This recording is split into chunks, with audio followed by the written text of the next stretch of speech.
Welcome back, Visions fans. Ready Player Well here. Today we're doing the Perrene character review. Brand new 100 cost unit as part of the second wave of Warrior of the Crystals that are beginning to be released. So let's jump into things. Today is going to be the character overview, base and total stat analysis with some other metrics to look at, all leading up to the report card where I give her a grade on those attributes, with also some grades on her overall skills and kit, which leads right into the class and job overview where we can look a little bit deeper at some of those abilities. The TMR review, my general thoughts kind of encapsulating everything in this presentation, leading up to the job-based vision card eligibility, how that affects her future usage, as well as some Esper Synergies and weapon optimization. So, the character overview, brand new water unit. They gave her the Water Crystal Warrior main job here. They've also given her the Operative and Pugilist Subjobs here. I really like the blend of the Operative in there. She can equip fists, hack, class, and accessory with a move of 3, jump of 1 as a 100 cost unit. Now, from a resistance standpoint, she does actually have higher resistances than what you're seeing on the screen. Her mastery ability gives her an extra 10% slash and pierce resistance. So this slash resistance is really 30% innately. The pierce is 20% innately. You have 5% to missile, negative 5% to strike. That is the only negative here, and 0 to magic. So overall, definitely skews very well against some of those typical physical oriented attack types. Now, she's a 50 faith unit, not a 97 faith unit, so you don't have to worry terribly about these status ailments, but 50% to berserk and 50% to slow are great, that we are seeing upticks in slow and definitely some future upticks in berserk as certain characters and equipment comes out. 10% to poison is fine, but nothing terribly game breaking. Now, from the base stat overview, she does skew very high from a base HP perspective. These characters above her are basically the selection of tanks. So things that scale off HP, she will benefit greatly from. Attack wise, she is kind of just a tier below where many of the others are, but there's a lot of ways in her kit and externally which you can buff up that attack stat, so it doesn't overall end up hurting her. Agility wise, she is very fast at 61 base agility. That is a major strength in her kit. The dexterity and the luck, a little bit above average here in dexterity and a little bit below average on luck, but not materially so. Overall, I don't really think there's any glaring weaknesses here from a base stat perspective. Now, as we transition those charts into a consolidated view here, kind of getting that idea, if we include the board nodes and the board stats, a couple things change, but overall it doesn't actually affect the character as much as you might think. The attack stat ends up kind of falling back to earth to where most UR units go, but that's only because they don't have a board node for attack stat here, where most damage dealers do. They instead give her a board node for HP, which is part of what gives her extra bulk. They give her 5 agility here on the board, which is just a smidge below the average, but doesn't end up hurting her a ton, and overall dexterity and luck end up being average. Now, as you look at crit hit and crit avoid, she does have 13% extra crit rate on her board nodes, so she does end up slightly above average from the crit rate perspective, and just a couple percentage points below where the crit avoid is, but neither good nor bad. Just know that if you want to lean into either of these metrics, you'll have to invest a little bit into doing so. Now, from an accuracy perspective, the blue line is her innate accuracy without passive. She is essentially average from an accuracy perspective. When you do include passives and compare it to those characters, she does get a 20% bump here, but I don't think that's a passive you're going to commonly have equipped. So although she does kind of get a bump there, I really think you should think of her as a average accuracy unit. Now, from an evasion perspective, kind of surprising actually, she does skew a smidge higher from things that scale off luck stats here. I don't think she's a strong evade unit, but the potential is certainly there, and Resnick the Hoppy is kind of a good comparison when you talk about innate evasion potential, and both of them have access to evasion buffs as well, so it's definitely there. Probably not the preferred build in my opinion, but something to at least keep in mind. Now we get to the report card here. Effective HP, A- overall. Definitely an A on the physical side and a B+ on the magical side. She has excellent health pool bulk. She's got 12 innate defense, no innate spirit though, but does also have 15 innate AoE resistance on her passive ability and another 15 that she can get on a buff. She also will self-heal below 50% after application of that buff, and has a barrier potential on the sub job. Definitely overall a lot of tools for her survivability here, and obviously skews better against physical than magical because of some of this. Now the primary stat, I'm going a B+ here. The base attack is fine. Strike units can be kind of hit or miss with their damage consistency, but she does also have a buff to her attack stat on her primary passive, so although from a total stat perspective, that does actually have room to grow. So her attack stat, not something to worry about. Agility wise, I'm going with an A here. She has exceptional speed with the passive and the VCs. She does get up to 87 agility. The UR average is 80 and the tops are 90. So she's just a couple points off there from the fastest characters in the game. She also has that CT up potential on both one of her attacks and her counter ability, and an agility buff potential within the rotation too. So a lot of great ways for her to maintain that turn order. Now accuracy, I'm going C+ here. She does have the 20 accuracy passive, not likely to be used. This grade would be higher if you were to equip that passive, but she does have a 100% guaranteed hit on a single target ability, so I'm kind of rounding up here to a C+. I just don't want to give the impression that she's more accurate on average than she really is. Now, evasion-wise, I'm going B- here. Not a bad grade. Again, not terribly reliable, but does have sneaky evasion potential with one of her passives and the evasion buff on the Operative Subjob, and again, kind of similar to Resnick the Hoppy in terms of innate evasion and what you can achieve. That being said, not necessarily recommended build, but just something to remember. A movement, I am going with a C+, could be a B-. This is totally arbitrary. She does have a move +1 passive ability. I just don't know if you're going to often have that passive ability, so you want to round down just a smidge there, but it's certainly nice that she has access to it. Now, from a passive perspective, I'm going A-. Hugely versatile passives for a variety of different attack stats, turn orders, but there's one passive in particular which is absolutely stellar. From the counter perspective, also A-. She has some great counter abilities here on the first one to maintain her damage and her turn order. Really like what they've given her. From the overall kit, I am going A- here. There's a great amount of utility in addition to the consistent damage with some good potential AP management as well to sustain that damage, leading up to a final grade of an A-. Now, not necessarily meta-defining right now in the current state of the game, but absolutely has lasting potential with a bunch of future strike emphasis. And she will have her time and place in and out of a variety of metas as a very viable pick to go with. There's really not a ton of weaknesses throughout her kit, other than maybe relying a little bit more on single target than AoE, but even then that's not necessarily a problem. We'll get to that in just a couple slides here. Now, from the passive ability perspective, Hydroform Martial Arts is the superb passive, 24% attack buff, AoE resistance of 15, acquired AP of 50%, and defense penetration of 40. Now, Blackguard +6 I do think is still a very good piece of equipment. If not for the evade build, even the defense build I think is very strong. So it does make characters a little bit less reliant on needing that 40 defense penetration, but either way, you're going to want to always have this equipped. Operative Intuition is another really good one here. Move +1 with a decreased chance of being target of 3. I have more to say about that in the general thoughts, which I think is a very great survivability mechanic. I just don't know if it's preferable to this next one, Torrential Conditioning. The HP 12% scales well with her base HP. The agility of 12% is what gives her that exceptional speed. Really like this one as a second option. Now, Flurry Enhancement is at 20 accuracy. Again, I don't think you're using that often. It's really limited in what it has to offer for her. So it's cool she has it, but I don't think it's really strong.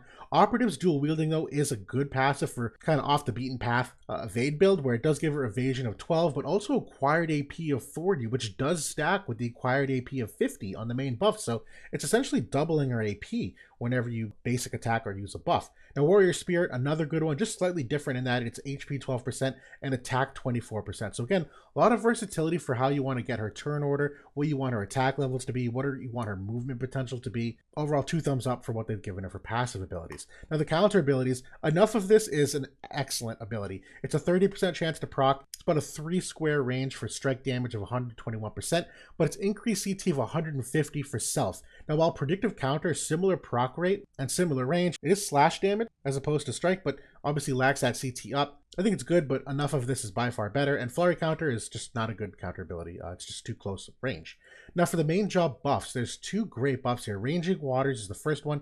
Decrease AP consumption of 40% for 3 turns. Will also dispel Protect to enemies for 3 turns when you hit them, and is an 80% attack buff for 3 turns as long as your HP is above 70%. Now, while this is a great buff, it is second in the priority list to Greater Domain of Water, which she will prioritize first, and she will use it multiple times to make sure all teammates get it. So you need to be really careful with how you position your team and have that turn order go. But this is an excellent buff. 15 AoE resistance, an additional 25% slash and pierce resistance, and gives her that HP recovery of 40% when her health falls below 50%. Now, in terms of turn order, Greater Domain of Water is the first preference. The TMR appears to be the second preference. Raging Waters is third, and the Operative Shield buff is fourth. So I'm going to get to that in a second. There's a lot of interesting ways you can build her overall profile depending upon the buffs that you pick. And just a note on that HP restore, 10 healing power from a Trust Dome passive will make this 48% of her health regenerated instead of 40%. So definitely keep that in mind. Now, from an offensive ability perspective, if we bring up the range and heights here as well, Upsurge is a great movement ability where it will move her to target panel. Will also restore 250 CT to self. 14 AP is relatively cheap for that kind of utility. Also a range height of 2. So there is some good height versatility there. Vortex Kick is really only AoE ability here in the main job. Its defense penetration of 40 for 3 turns. to herself and decreases enemy healing power by 40 for 3 turns. I actually like this ability from that AoE healing power down. We've seen how beneficial it can be for characters like Cetia and Knight of Ruin Stern. Definite thumbs up on this one. Subjugating Fist is the 100% hit chance in her kit though, and this is also decreased unit resistance of 30 for 3 turns. This is an exceptional ability for not only increasing her damage, but obviously your teammates. And then Die 1,000 Deaths is the second moved unit to target panel, but it's also Dispel Courage for that character. So overall, you know, a lot of similarities here in terms of her attack range, in terms of it being 3 squares away and it being unit oriented, but there's some versatility with the range height +2, and obviously that unit in peril of 30 goes a long way to amplifying the damage. So being locked on a lot of single target attacks, not the end of the world. Now for the subjob of the Water Crystal Warrior, Concussive Wave is the second AoE ability here. It's fine, just a little bit too close range for my liking, considering the utility on it. The 25% chance of stun is okay, not amazing considering what else she has. Triple Stream is a good ability though. This is a triple hit for only 20 AP, maybe not necessarily amazing for PvE content where water relies more on slash oriented water chains, but in terms of just general PvP, having a triple hit like this in addition to following up on her own unit in peril and allowing other characters to get that elemental chain, I like it a lot. I just don't know if I like it enough to make this the main sub job, which I do prefer the operative here. Now Subterfuge is where she can get that 25 evasion rate, but also the decreased chance of being targeted by 4. My favorite buff on this though isn't the Subterfuge, obviously it's a little bit more niche, it's the Shadow Dance. This is the 30% general barrier for 3 times, while also increasing her agility by 25% until she receives a hit. Obviously we have a strong preference for barriers at this current state of the game, so I love it for this reason, but I also really like the access to slash type damage here as well, where Drain Zone and Reaping Edge, again maybe a little more short range and not as versatile in how she can use them, but considering water is very slash oriented and have vision cards to support it, I do like the fact that she can also lean into some of these abilities to potentially do damage to enemies. Now the third subjob here, Pugilist, is a good one. If only I think from the AP management perspective. A lot of the abilities in the main kit are in the mid 20s. Spirit Breaker here, only 18 AP and does get stronger every time she receives a hit, which she will because she has good effective HP. So from an AP management perspective, I like having this, but I really do think Operative is the best subjob to go for considering the other potential buffs and attack types. Now the Limit Break, this is another triple hit in her kit, another range height 2, and it's technically 4 squares away, so it does exceed the limits of what she has on the main job for range. Grants her haste for 3 turns. So again, adding into that whole speed profile that she has, very, very good Limit Break for that 43 AP. And the Mastery ability, this is where she gets that slash and pierce resistance of 10 and the reaction block rate of 20. While that reaction block rate of 20 may not seem like a lot, adding another 20 from a Truststone passive and a future vision card coming that's going to have 48% decreased reaction block rate as well, certainly can help against some of those pesky reflexes that we still see around. Now for the TMR review, this is a good TMR, not great. I don't love it. Obviously, the first thing everyone looks at is single use, which is a demerit, if you will. Stat-wise, decent enough. It's got double digits on 2 of these attributes here. I just don't know if I love the ability itself. In terms of an AoE, it's a pretty standard cross shape for teammates, so nothing unique about movement potential. Restore CT of 100 when performing a critical hit for 3 turns. Although 100 is nice, I'm kind of thinking as a comparison, Dazzla Cendrilion, which is Violet's buff here. Now, Violet's gives her evasion rate of 25 as well. But the Restore CT of 150 for critical hit for teammates, although it was good, it's not the greatest thing about her in that light evasion team. And when you talk about buff priority, this as an ability seems to kind of be second fiddle to many of the others. So if you are talking about how you prioritize buff order, I just don't know if the Pure Water Mantles 100 CT upon critical hit is enough to really get a ton of extra value, considering what the other buffs you might want to access are. Now, for my general thoughts, a really interesting combo of speed and bulk. You typically don't get this.